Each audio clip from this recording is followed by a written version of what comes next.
Welcome dear students, and today is lecture number 5. Previous lecture में हमने page number 5 में first paragraph पढ़ा था about the Karakoram Himalayas and Hindu Kush range के बारे में।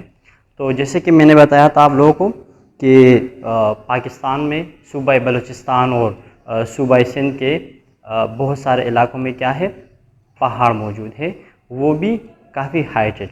और फिर हमने पढ़ा था कि इस दुनिया का सबसे बड़ा जो माउंटेन है, पहाड़ है, वो कहाँ पर है, नेपाल में, जिसकी ऊंचाई कितनी है, 8,848 metre high. Understand? So come to paragraph number 2, book खोल ले शाबाश, एंड पैराग्राफ नंबर 2 स्टार्ट कर रहे हैं हम।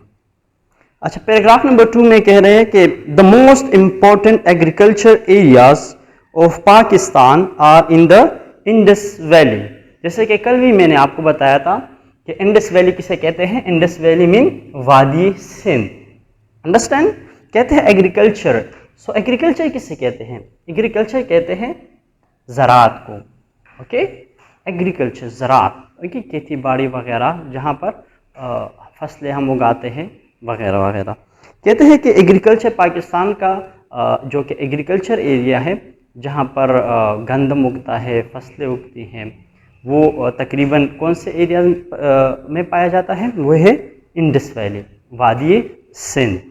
अच्छा, फिर कहते हैं more than 3/4 of the population of the country live in the provinces of the Punjab. Okay, so population किसे कहते हैं, पॉपुलेशन कहते हैं आबादी को। यानी कि पाकिस्तान की आबादी का जो कुल तनासुब है, कहते हैं उसका तकरीबन 55%, क्या कहते हैं, पॉपुलेशन पाकिस्तान का 55% जो आबादी है वो कहाँ पर है, पंजाब में है, और 30% है वो है सिंध में। अंडरस्टैंड? तो पूरे पाकिस्तान की कुल आबादी जितनी है, यानी कि पूरे पाकिस्तान के ले पाकिस्तान में 5 सूबे हैं, जैसे कि आप जानते हैं, सूबे पंजाब, सूबे सिंध, सूबे खैबर पख्तूनख्वा, सूबे बलूचिस्तान और सूबे गिलगित बल्तिस्तान। तो इन सारे 5 सूबों को मिलाकर जितनी आबादी बनती है, तो उसका तकरीबन पूरी आबादी मिलाकर तो उसका इतना परसेंट इन सूबों में है। यानी कि अगर कोई आपसे पूछे कि पाकिस्तान में कौन से सूबे में सबसे ज़्यादा आबादी है या ज़्यादा आबादी पर मुश्तमिल सूबा कौन सा है, तो वो है सूबा पंजाब, वो है 55%। ऑलमोस्ट हाफ से भी ज़्यादा आबादी कहाँ पर है, पंजाब में है। फिर इससे नीचे आए तो तकरीबन 30% वो उस आबादी है, ज़्यादा आबादी के साथ दूसरे नंबर पर है सूबा सिंध। अच्छा, तो क्या कहते हैं कि ये है provinces of the Punjab 55% and Sindh 30%। ये है 2006 के फिगर है, यानी कि 2006 में जो कि वो हुआ था, मरदमशुमारी हुई थी, उसके मुताबिक कहते हैं almost 80% of this region is irrigated. What is irrigated? Irrigation कहते हैं आपाशी को। अंडरस्टैंड? कहते हैं इरिगेटेड है ये एरिया, 80% तकरीबन इनके इलाके, and by well developed canal system that uses water from the river Indus and its tributaries.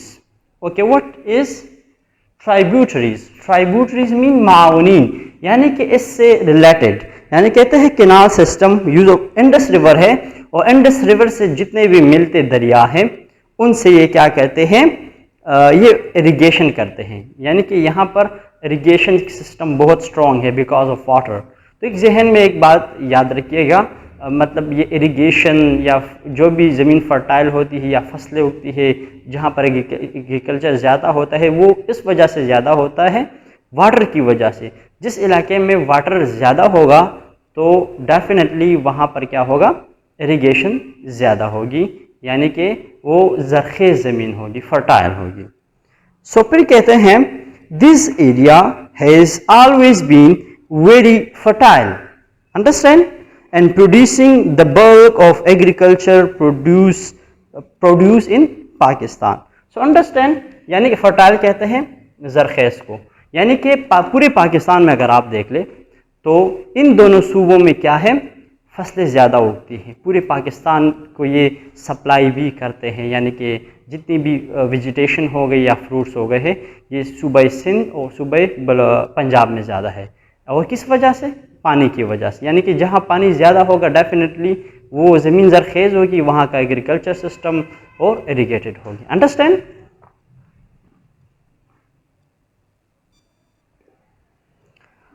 Okay dear students, so come to page number 6।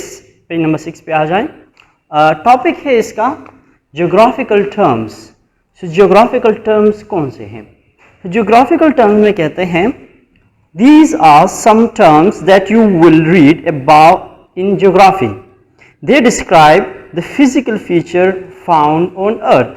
यानी कि जियोग्राफिकल टर्म्स से मुराद ये है कि जो ज़मीन है इसकी खसूसियात, बाज़ ज़मीन फ्लैट होती हैं, बाज़ जो है कि हाइटेड होती है, तो इन जियोग्राफिकली हम डिस्क्राइब करते हैं उन टर्म्स को यूज़ करके। सो इन नंबर फर्स्ट पे आता है हमारे पास जियोग्राफिकल टर्म्स में, वो है माउंटेन्स। अच्छा, व्हाट इज माउंटेन्स?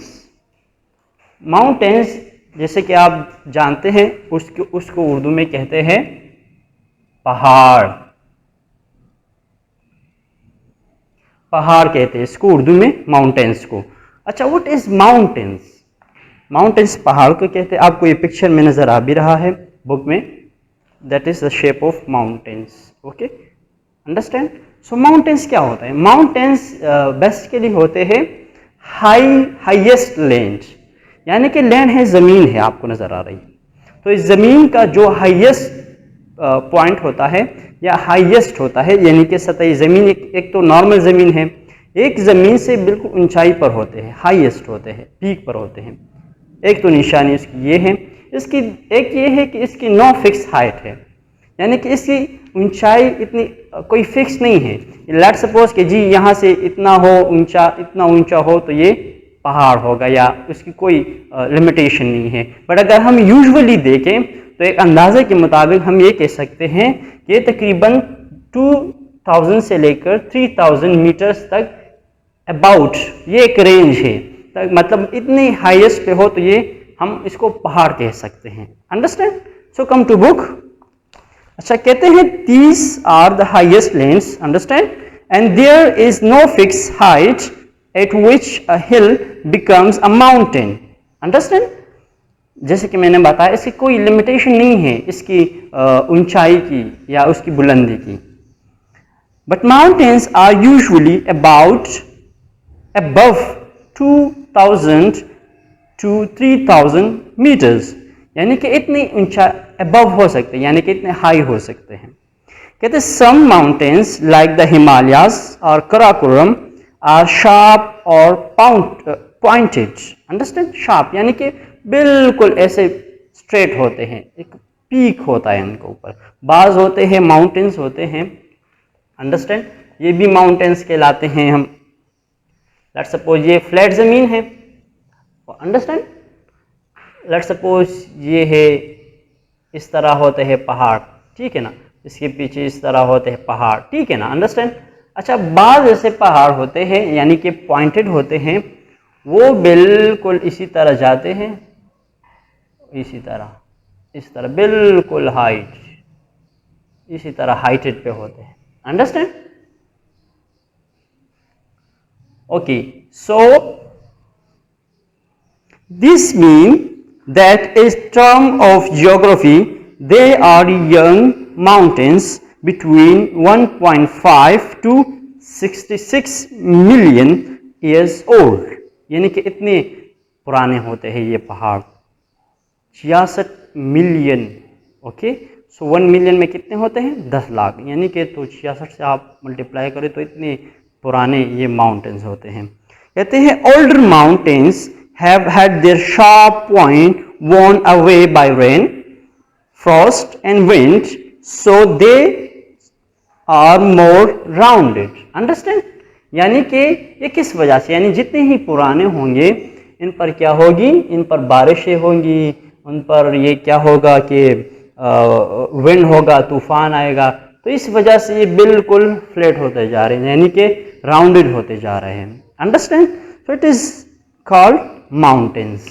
अंडरस्टैंड? तो आज जियोग्राफिकल टर्म में हमने क्या पढ़ा? माउंटेन्स, पहाड़ के बारे में।